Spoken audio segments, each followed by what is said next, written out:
El antisemitismo ha sido un fenómeno sociológico que ha persistido a lo largo de los siglos. Se trata del histórico odio hacia el pueblo judío. Y en esta ocasión, Gabriel Ventasgal, escritor y experto analista político, nos presenta su nueva obra, 300 preguntas en 300 palabras sobre el antisemitismo. Un libro que sin duda vale la pena leer. Hola Gabriel, ¿cómo estás? Qué gusto me da saludarte. ¿Qué tal? Buenas noches, Nadia. Pues buenas noches en Israel, buenos días en México. Y estamos aquí hoy porque sacaste un libro nuevo que vale muchísimo la pena por su contenido. Ya el título es incendiario. Se trata de 300 preguntas en 300 palabras sobre antisemitismo. ¿Qué puede encontrar el lector en este libro? Bueno, primero es una continuación de alguna manera de un libro que se ha publicado y que ha tenido mucha repercusión en México, que es 300 preguntas en 300 palabras sobre el conflicto palestino-israelí. Yo creo que este tema, el tema de 300 preguntas sobre antisemitismo, es mucho más crucial para la realidad de las comunidades judías en la diáspora y en general para la situación mundial del pueblo judío. Lo que una persona puede encontrar aquí es, por un lado, un desarrollo teológico de dónde surge el antisemitismo. Por otro lado, un desarrollo histórico, en donde vemos cómo fue evolucionando. Una tercera pierna, que es cómo los mitos que sostienen al antisemita, o sea, el antisemitismo primero odia al judío, pero necesita, para sentirse racional, necesita un justificativo. Entonces va desarrollando mitos. Y en la época medieval, por ejemplo, podía ser un mito que los judíos asesinan a niños para hacer matzá, y en la actualidad, el mito, uno de los mitos modernos, de los 3 mitos modernos, es que, por ejemplo, yo no soy antisemita, sino que soy antisionista, o negar el holocausto, o decir que los judíos dominan el mundo, que es los protocolos de los sabios de Sion. O sea que también tratamos sobre eso. Y por anteúltima pierna es modelos de antisemitismo. Tipos de paradigmas, diferentes modelos de antisemitismo. Y por último, trabajamos especialmente en cómo combatir, cómo se puede educar contra el antisemitismo y cómo medir si una persona se manifiesta de forma antisemita. Todo eso lo va a poder encontrar en 300 palabras. Vale muchísimo la pena. Y además por ahí en el libro mencionas a México, en un buen sentido y en un mal sentido. Platícame un poco por qué. Bueno, tenemos algunos ejemplos de negadores del holocausto mexicanos, pero especialmente el acento está puesto en que cuando trato de cómo se puede luchar o educar hacia el antisemitismo, pongo de hecho 2 niveles importantes. El primer nivel, la primera técnica, la primera estrategia para poder luchar contra el antisemitismo es la educación. Cuando una persona conoce lo que es el judaísmo y conoce y entiende también el significado de sus propias palabras, que cuando en el idioma castellano tú le dices a alguien que estás judiando, o sea que lo estás molestando, estás utilizando una palabra con connotaciones antisemitas. Y eso se puede educar. Y por otro lado está la segunda arma fundamental, que es el peso de la ley. Vamos hacia una situación en donde al antisemita se lo va a perseguir legalmente, ya que si le gusta odiar a los judíos, bueno, va a tener que pagar un precio penal por hacer lo que está haciendo. Si no se puede por la educación, si no se puede por la ley, siempre un Estado, en este caso el Estado de Israel, tiene la capacidad o debería tener la capacidad de defenderse. Pero los principales patrones son entonces la educación y la ley. En el caso mexicano tenemos un ejemplo muy bueno del Museo de la Tolerancia, que sí trabaja en cómo a través de la educación y con ejemplos específicos se puede justamente fomentar la tolerancia, que de alguna manera es combatir el antisemitismo. Mencionabas a negacionistas pues mexicanos, sí, por supuesto, el principal fue Salvador Borrego. ¿Tienes algún otro negacionista importante, ya sea que viva o no, que pues sea importante en este tema de negar el holocausto? Bueno, el fenómeno de la negación del holocausto comienza con el mismo holocausto en sí. Recuerda que los mismos nazis apenas empezaron todo su proceso, negaron la existencia. ¿Te acuerdas del cartel que en la puerta de Auschwitz que dice el trabajo libera, que es una forma de negar el holocausto? Al principio, el proceso era muy burdo. Se negaba totalmente la existencia del holocausto. Ahora lo que se hace es relativizar el holocausto. que es la segunda etapa, y no fue tan así, sino que no solamente fueron los judíos, y además no es exacto que o sea que se busca algo para desestabilizar todas. Y la tercera etapa que creo yo es la etapa, por ejemplo, de un no negador del Holocausto, pero sí un antisemita, que es, por ejemplo, José Saramago. José Saramago, cuando él compara de forma tan burda lo que era el conflicto palestino-israelí con lo que ocurría en Auschwitz, está relativizando el Holocausto y negando su esencia. Entonces, vamos con varias etapas diferentes, como bien lo dice Deborah Litzak, con respecto a cómo fue mutando el fenómeno de la negación del Holocausto. Pero todos tienen algo en común. Y todas las personas que nombramos en general, también en el libro, son personas que son considerados en general por las sociedades como intelectuales.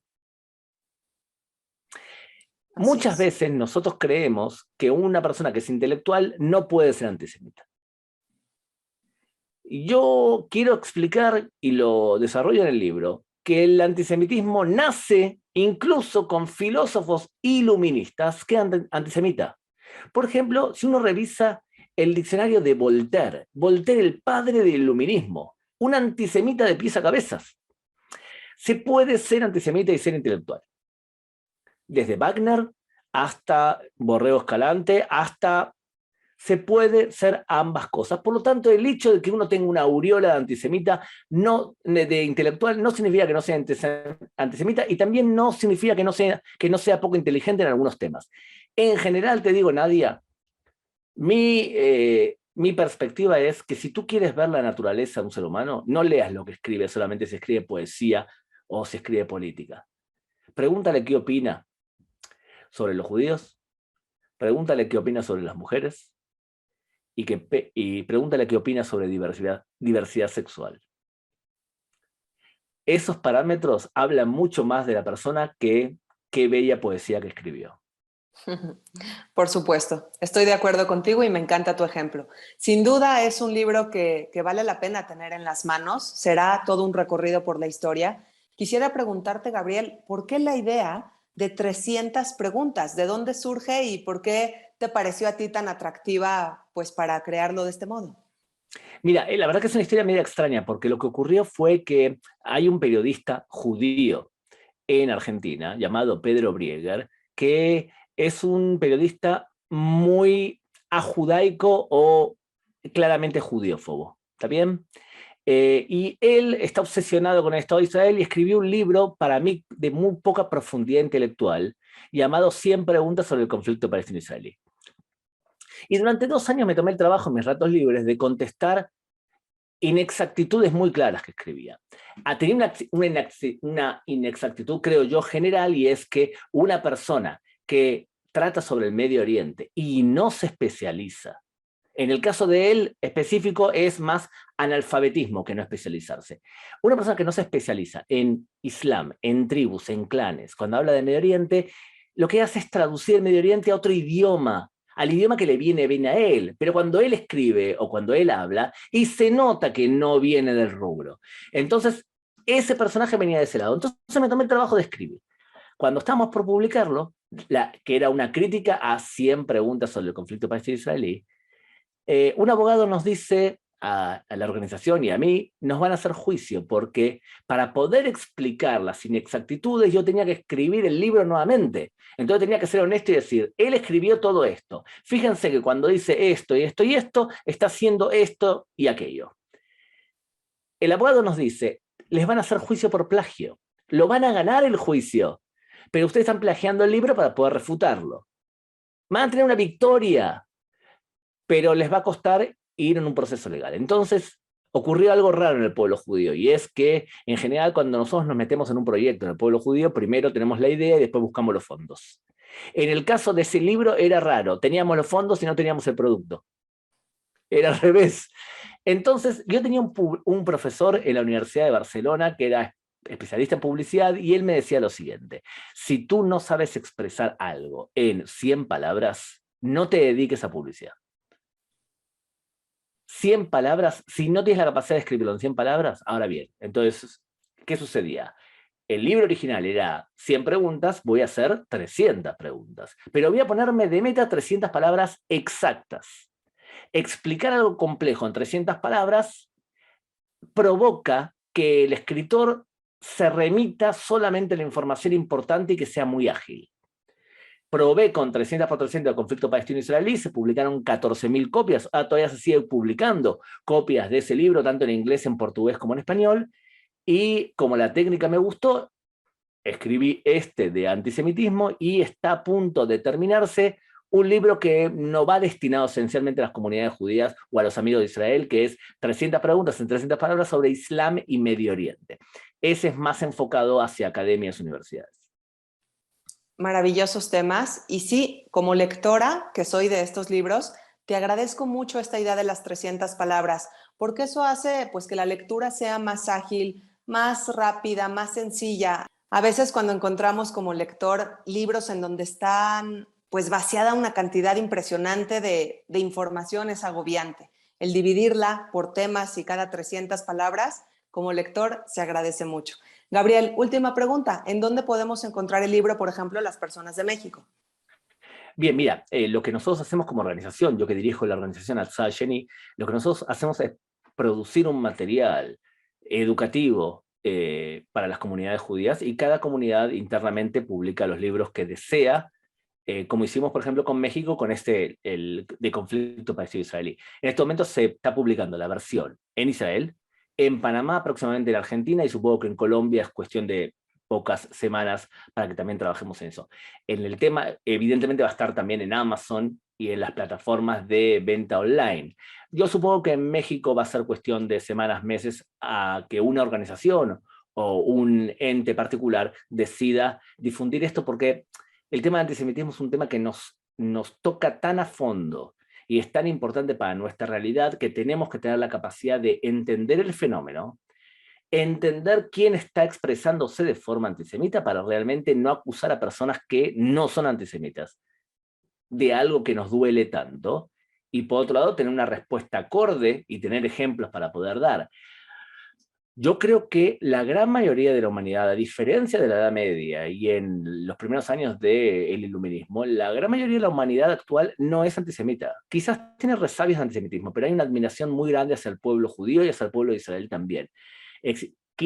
A veces las personas se expresan de forma antisemita sin saber que están citando algo que es claramente antisemita.